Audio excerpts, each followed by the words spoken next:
prenons la route plein sud de Kigali vers le district de Bugesera dans l'est du pays.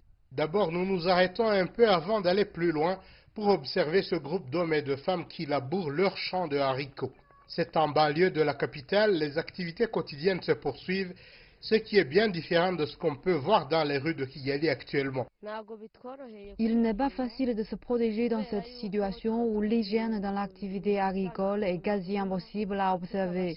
Nous les paysans devons aller au champ travailler pour pouvoir survivre. Nous savons qu'il faut rester à la maison, mais on ne s'empêche pas quand même d'aller travailler au champ. Il se peut qu'un certain laxisme s'installe selon quelques habitants de cette partie du Rwanda qui pointent du doigt les forces de l'ordre. Il faut que les forces de l'ordre soient beaucoup plus vigilantes car vous voyez que les gens circulent librement. Ils peuvent seulement fuir quand ces forces arrivent.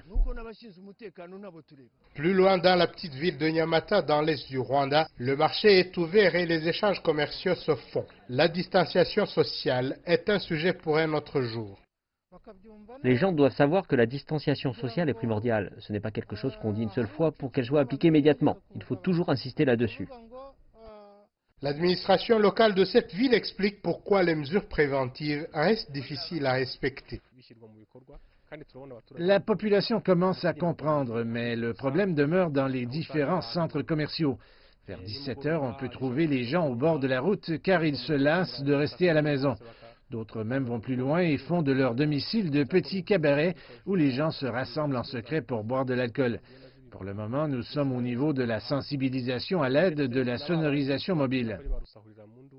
Jusqu'ici, les cas de Covid-19 découverts dans le pays sont principalement basés dans la capitale Kigali, même si récemment 6 personnes ont été repérées dans le nord après avoir été testées positives.